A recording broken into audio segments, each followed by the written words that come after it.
has been such a long time since I made a video, so I just want to apologize right away if, this video is all over the place. In today's video, I wanted to talk about my experience with Clomid, HCG, trigger shot, and the HSG test that I had to get done.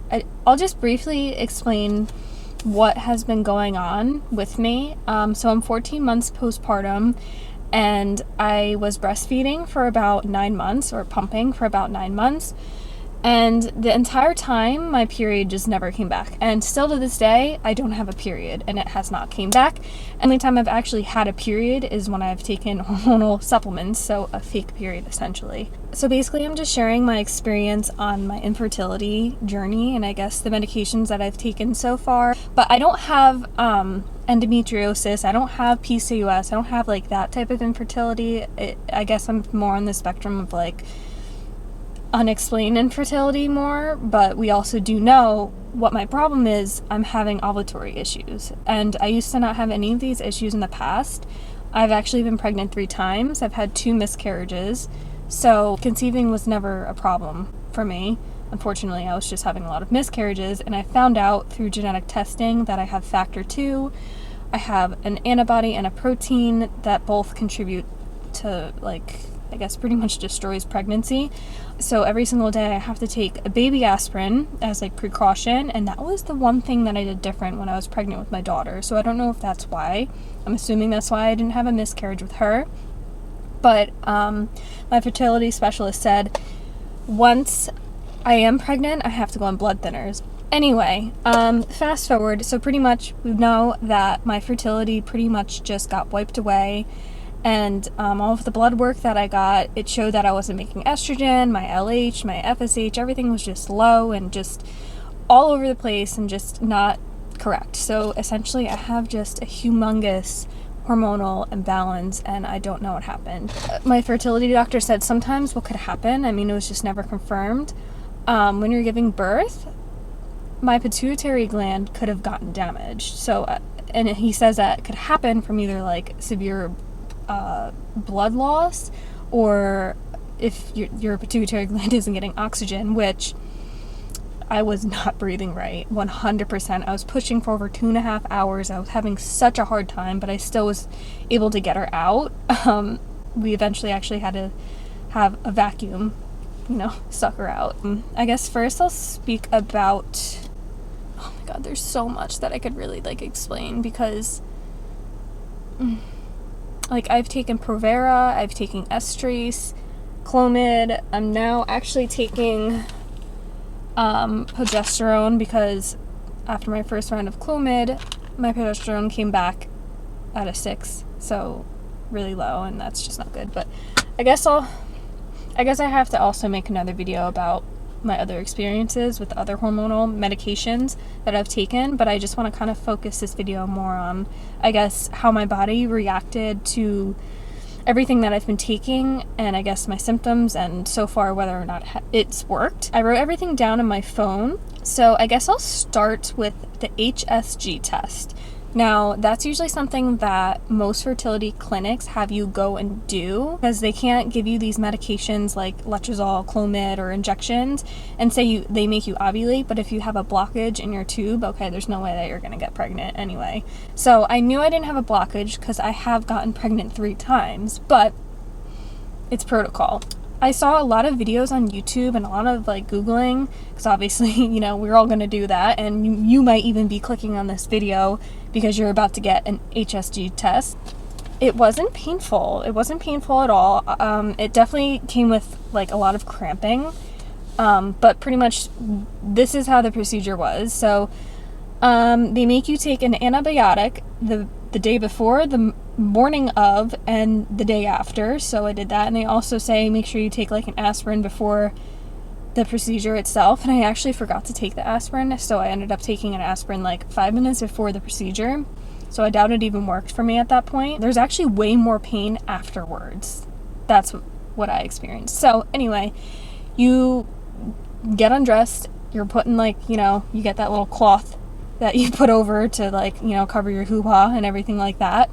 And so the doctor comes in, and then I guess I think he put like a speculum inside of my vagina, and then a catheter inside of my cervix. And then he was pumping saline into my uterus, into my fallopian tubes, and then he takes the ultrasound and like looks at it and sees if there's little bubbles going through everything, which there was, which means I had no blockage. And then yeah, I guess he was looking at it for like 5 minutes, and then he just pulled it out. I didn't feel the catheter going in, but I felt the catheter going out. Felt like just like a pop. And the whole time, it did just feel like period cramps. Like, just uncomfortable. Like, obviously, there's a big thing up in your vagina, and you can, like, kind of feel it going in and out. But overall, the whole procedure wasn't bad whatsoever. I would say, on a pain scale, it was probably, like, a 3. That's just what I experienced. With Clomid, it starts out as 50 milligrams, 100 milligrams, and 150, at being the absolute highest.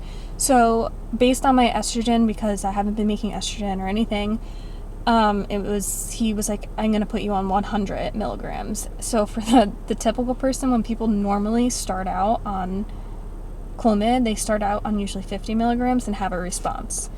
But given the fact that my ovaries are just so turned off and everything is just so turned off in my body and just not working, he's like, we're going to do 100. So I did the 100 grams cycle days 5 through 9, and then typically, since I'm doing an IUI too, I ended up doing my first IUI. I'm still on that cycle. On day 13, they then check to see if you have any mature follicles. Now, your follicles have to be between, I think, 18 and over. So what happened with me on cycle day 13, I think I only had 1 follicle on my left ovary, and it's so crazy. I remember I was telling my husband, I'm like, I feel sensation on my left ovary. I'm like, guarantee it's on my left, and it was. I'll show you. I have the little ultrasound picture. This was cycle day 13. It wasn't mature yet. I had to go back 2 days later, and that's when it was finally at an 18. So that's what that was like the mature follicle, or almost mature follicle, that I had on my left ovary. And then this was my right ovary. So I did have like another, technically I had more follicles, but that one was only, I think, measuring at like a 10. And like you can see all those other little ones. And then 2 days later, I had the mature follicle just on my left. The other one never caught up. So essentially I only had the 1 egg. That's how my body responded. It, like, luckily enough, just responded. First day, I think I was just having a panic attack because I was just nervous about taking something like this. So first day, racing heart, nausea, anxiety, cramps, and having to go to the bathroom, and extremely tired. So again, I'm sorry, this is TMI, but if you clicked on a video like this involving pregnancy, fertility, anything like that, you're going to be hearing words like discharge and, you know, all that fun stuff. Day 2, woke up with a small headache and cramps. Now, again, like I said before, because I have factor 2, I have to take baby aspirin every single day as just like a protocol, so I don't form a blood clot just from sitting too long or anything like that.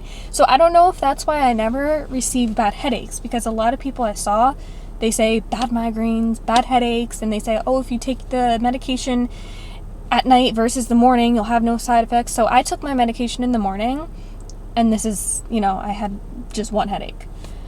Day 3, just cramps. Day 4, cramps, 1 hot flash, and that 1 hot flash was right before I was going to bed. It was like right as soon as I was about to fall asleep, and I just like felt my body obviously like starting to like pulsate and get really hot. I was like, oh my god, I'm having a hot flash, because I was like really scared that it wasn't working because I wasn't getting hot flashes. But day 5, cramps, and then hot flashes at night. I remember that night I experienced multiple hot flashes then. It actually like was keeping me up, and I couldn't really like sleep that well that night. And then I remember like the 2 days after, I was still having hot flashes. So for me, my hot flashes all came like a few days later.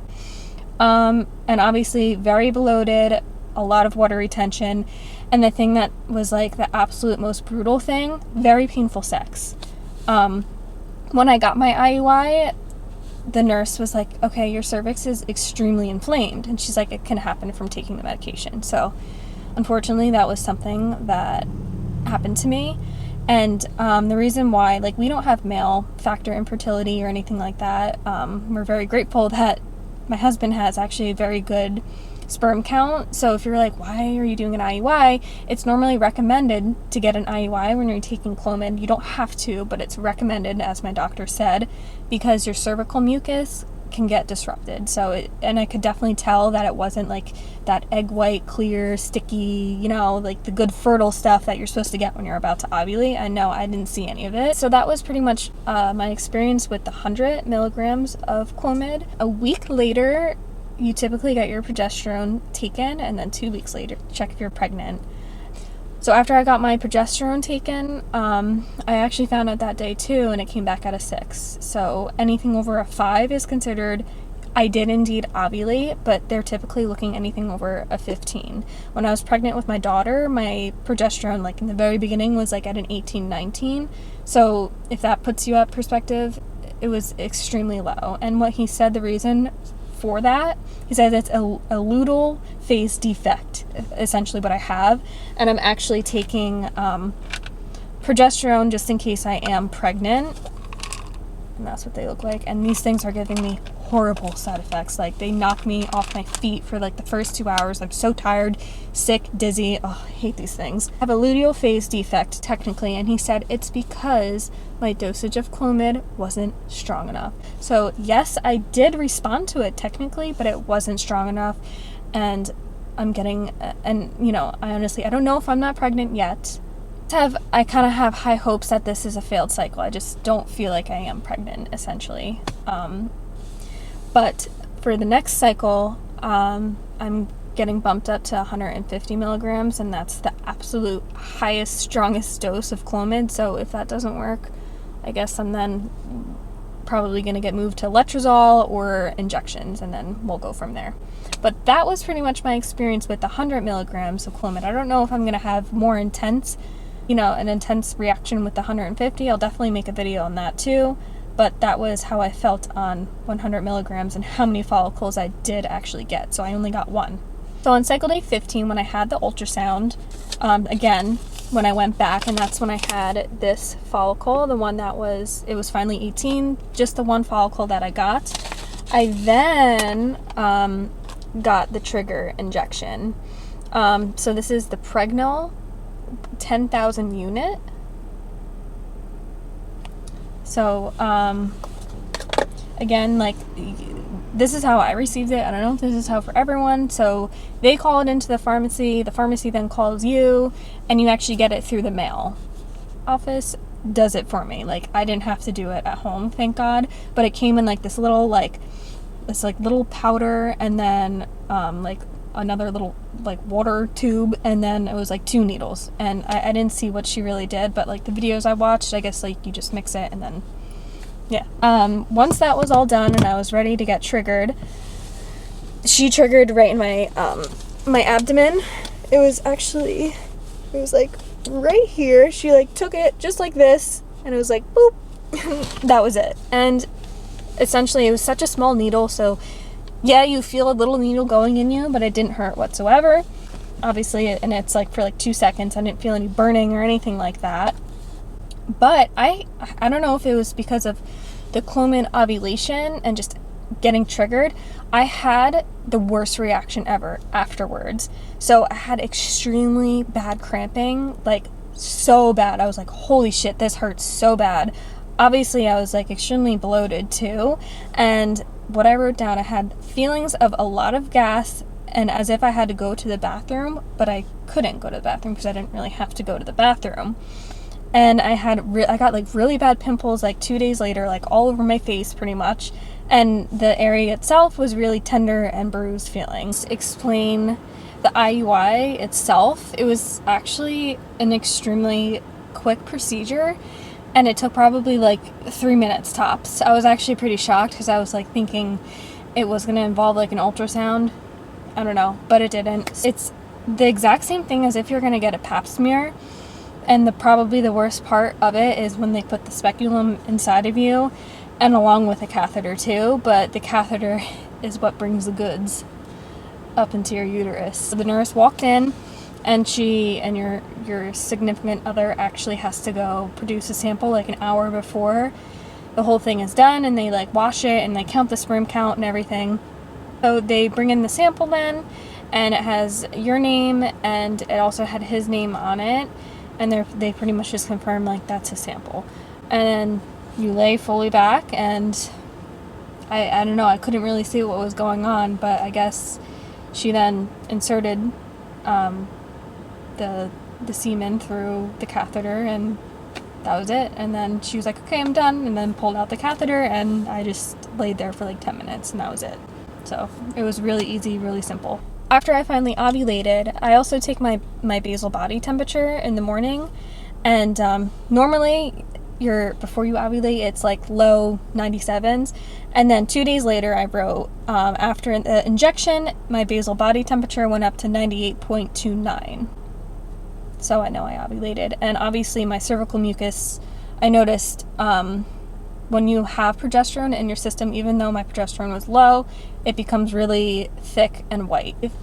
I'm sorry that sounded a little gross, but if you're trying to conceive, your cervical mucus, I swear to God, that is the most important thing to look out for. Like, that's how I knew I was ovulating with my daughter, because I got pregnant with her.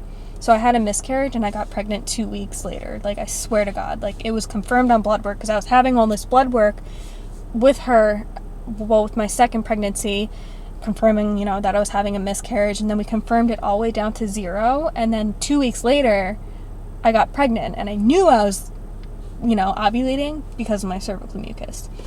And I was right. And obviously 2 weeks later, then got the blood work, and it was confirmed that there was HCG back in my system, and clearly my daughter's here now. Yeah, so that's pretty much my experience, what I've gone through. I don't think that this is a successful cycle. I'm going to be honest, I'm 10 days past ovulation, and I took a test, and it was, they're like borderline, I mean, there's faint lines, but they're borderline negative, and you're probably thinking, oh my God, you're pregnant. What do you mean you see lines? But I tested a few days prior to that, like probably 3 days before that, and it was blazing positive. And I know it was my trigger injection, and I know at this point of stage in my cycle at 10 days with my daughter and my other two, they were like pretty dark. And so that's why I don't think that I am, and I shouldn't have tested anyway, because now I kind of messed with myself. But now I know if I have to do another cycle, that there's no way I can test until I really do have to wait until I get the blood work. It's so crazy to think that when you are going through these fertility treatments and you're with a fertility doctor, you're like, think like it's definitely going to happen. And I'm sorry if I'm saying this, but it's like just mind-blowing that like I took Clomid and I had an IUI, and I still might not be pregnant. And that happens with IVF, that happens with people all the time. It's crazy. If anyone else out there is going through infertility treatments too, I'm gonna try my best to document as much of it as I can, and also report it back to you guys if I can, and if I feel okay to do that too. But I hope you enjoyed. Thank you.